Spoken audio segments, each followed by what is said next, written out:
Good morning, student. I am your Hindi teacher Neetu Dubey from RRB e-learning. बच्चों, आज मैं class 7th बसंत भाग 2 के चैप्टर नंबर 4 कठपुतली नामक कविता आपको पढ़ाऊंगी। इस कठपुतली नामक कविता के कवि कौन है? भवानी प्रसाद मिश्रा। ओके बच्चों। बच्चों, कठपुतली का मतलब क्या होता है? कठपुतली का मतलब होता है काठ की पुतली। पुतली मतलब गुड़िया, गुड़िया या गुड्डे। जो काठ से बनी हुई गुड़िया और गुड्डे होते हैं, जिनको हम रंग बिरंगे पोशाक और उनको अच्छे से कलरफुल तैयार कर देते हैं, वो कठपुतली कहलाती है। आप कठपुतली तो आपने देखा ही होगा।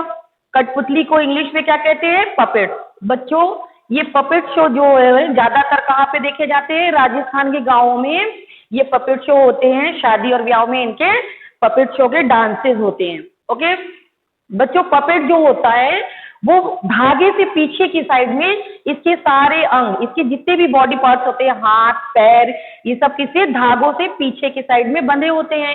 तो ये जो कठपुतली होती है वो क्या होती है? खुद के ऊपर निर्भर नहीं होती है।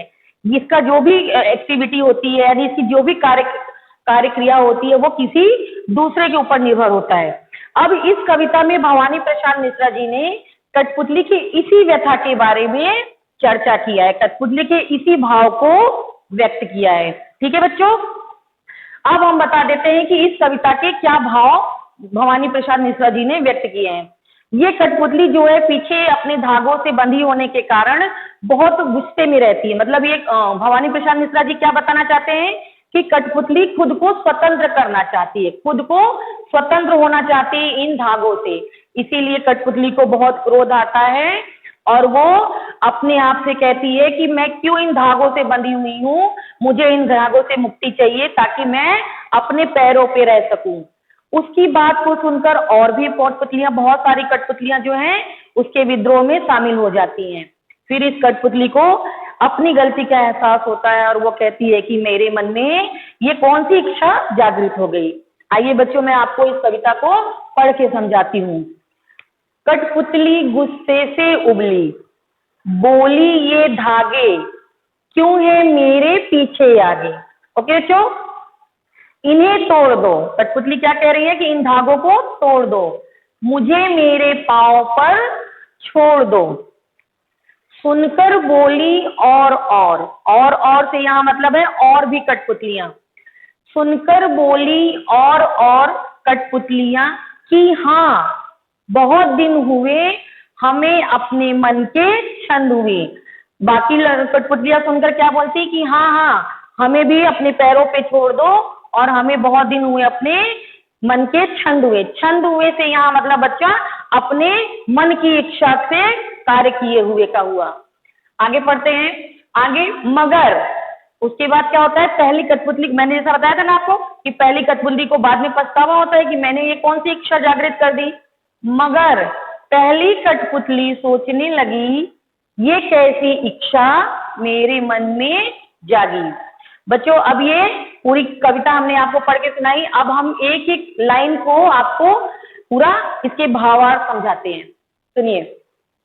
कठपुतली गुस्से से उबली, बोली ये धागे। कठपुतली क्या हुई? गुस्से से उबल गई। मतलब गुस्से से उबलने का मतलब वो बहुत ज्यादा क्रोधित हो गई। कठपुतली अपने आप को स्वतंत्र करने की इच्छा से बहुत ज्यादा क्रोधित हो गई। बोली ये धागे मतलब कठपुतली के पीछे बैक पे बहुत सारे धागे बंधे होते हैं जो उसके हाथ और पैर को संचालित करते हैं। संचालित मतलब ऑपरेट करते हैं। तो वो क्या कहती है कि गुस्से से कहती है कि बोली ये धागे क्यों है मेरे पीछे आगे। कठपुतली अपने आप को स्वतंत्र करने के लिए कहती है, क्रोधित होकर कहती है कि मेरे पीछे ये धागे क्यों बंधे हुए हैं, ये धागे हटा दो, मुझे इन धागों से मुक्ति चाहिए। इन्हें तोड़ दो मतलब उन धागों को तोड़ दो जिससे उस कठपुतली के हाथ पैर बंधे हुए हैं। ठीक है बच्चों, मुझे मेरे पांव पर छोड़ दो। फिर कठपुतली क्या कहती है कि मेरे धागे जो पीछे मेरे धागों से आप लोगों ने मुझे बांध रखा है और उससे मुझे स्वतंत्र करो और मुझे मेरे पांव पर छोड़ दो ताकि मैं जो भी अपना कार्य करूं खुद से करूं, मुझे किसी के संचालन मतलब किसी से ऑपरेट करने की जरूरत ना पड़े। आगे देखिए बच्चों क्या लिखा है। सुनकर बोली और सुनकर बोली और से मतलब क्या बताया था मैंने कि और भी जो कठपुतलियां उसके अगल बगल थी उन लोगों ने भी सुनकर बोला। क्या बोला? कठपुतलियां की हाँ, और कठपुतलियों ने क्या बोला कि हाँ तुम सही बोल रही हो, बहुत दिन हुए हमें अपने मन के छंद हुए। बाकी कठपुतलियों ने भी उसका साथ दिया, उसकी स्वतंत्रता की इच्छा को बल देते हुए उन लोगों ने क्या बोला कि हाँ तुम सही बोल रही हो, बहुत दिन हो गए हमें अपने मन के छंद हुए। बच्चों छंद का मतलब वैसे तो होता है मात्राओं और यतियों से युक्त वाक्य, परंतु यहाँ पे जो छंद है इसका मतलब अभिलाषा या इच्छा होगी। तो उसकी जो सहभागी कठपुतलियां रहती है, उसकी साथी कठपुतलियां, वो लोग क्या कहती हैं कि हम लोगों को बहुत दिन हो गए कि हम लोग अपने मन से कुछ कार्य कर सके। बच्चों वो अपने मन का कार्य क्यों करना चाहती हैं? क्योंकि वो हमेशा कठपुतली जो होती है वो धागों से बंधी होती है, और जब भी कोई काम होता है, कठपुतली का नाच होता है, तो कोई दूसरा व्यक्ति उसको चलाता है। वो जैसे जैसे धागा हिलाता है वैसे वैसे उनको कार्य करना पड़ता है। इसीलिए इन लोगों ने विद्रोह कर दिया कि नहीं, अब हम इस तरह से धागे में बंध के काम नहीं करेंगे। बच्चों होता क्या है, जब हम स्वतंत्रता की इच्छा तो कर लेते हैं, परंतु स्वतंत्रता की इच्छा को आगे बरकरार रखना बहुत मुश्किल होता है। और जब हमको ये पता चले कि हमने जो विद्रोह किया है उसमें और लोगों ने भी विद्रोह किया है और उनके द्वारा किए हुए विद्रोह का जो जिम्मेदारी है वो हमारे ऊपर आ जाती है, तो क्या होता है, जो विद्रोह जिसने मेन विद्रोह किया होता है उसको लगता है अगर उसने गलत विद्रोह किया है, तो अगर उस व्यक्ति ने गलत विद्रोह किया है तो उसको लगता है कि मैंने स्वतंत्रता की इच्छा मान, जैसे यहाँ पे कठपुतली को, ये बाद में यहाँ इन पंक्तियों में कठपुतली को लगता है कि उसने गलत किया। क्यों लग रहा है उसको गलत किया? क्योंकि उसको लगा कि मेरे विद्रोह करने से और साथी कठपुतलियां भी विद्रोह कर रही हैं और उनके विद्रोह की जिम्मेदारी भी मेरे ऊपर आ जाएगी। बच्चों इन लाइनों में मैं आपको यही बताऊंगी, सुनिए। मगर पहली कठपुतली सोचने लगी, मगर जो पहली कठपुतली थी जिसने विद्रोह किया था यहाँ पे इन लाइनों में कि मुझे मेरे पांव पे छोड़ दो, वो क्या सोचने लगी? वो सोचने लगी ये कैसी इच्छा मेरे मन में जागी। वो कठपुतली सोचने लगी कि अरे ये मेरे मन में कैसी इच्छा जागृत हो गई है, मैं विद्रोह करने के लिए कर रही हूँ, स्वतंत्र होने के लिए कर तो रही हूँ, परंतु मेरे साथ और भी कठपुतलियों ने विद्रोह कर दिया जिसकी पूरी पूरी जिम्मेदारी मेरे ऊपर आ जाती है। समझ में आया बच्चों?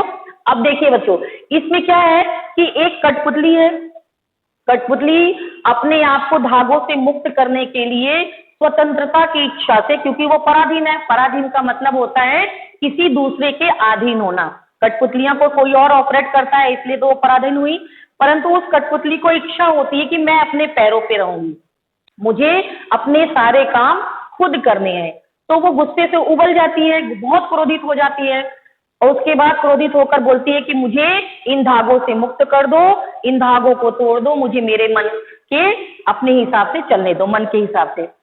उसकी बात को सुनकर बाकी कठपुतलियां भी विद्रोह कर देती हैं कि हाँ हाँ भाई तुम ठीक कर रही हो, उनको भी स्वतंत्रता की इच्छा हो जाती है।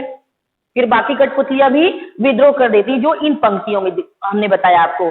बाकी कठपुतलियां भी क्या कहती है कि हमको भी अपने मन की इच्छा से जिंदगी जीनी है। फिर उस कठपुतली को क्या होता है कि उस कठपुतली को लगता है कि नहीं मैंने कुछ गलत बोल दिया, हमको ऐसा नहीं करना चाहिए। तो इन पंक्तियों में कवि ने उन्हीं भावों को व्यक्त किया है। तो कठपुतली को क्या लगता है कि मैंने तो गलत सोच लिया, मैंने गलत स्वतंत्रता की इच्छा कर ली, और वो इस बात से बहुत पछतावित होती है, बहुत पछतावा आता है। बच्चों अब इस कविता में जितने भी शब्दार्थ में उनका अर्थ आपको समझा देती हूँ। कठपुतली मतलब होता है काठ की पुतली, जो कि लकड़ी से बनी होती है और उसको डेकोरेट किया जाता है, उसके पीछे जो है बहुत सारे धागे लगे होते हैं, उन धागों से ही इनको नचाया जाता है। उबली मतलब बहुत गुस्से से, उबली का मतलब बहुत ज्यादा क्रोधित हो जाना। छंद का मतलब अभी मैंने आगे वीडियो में आपको बताया था कि छंद का मतलब इच्छा या अभिलाषा होती है। ओके बच्चों, आपको अगर समझ में आ गया हो तो थैंक यू।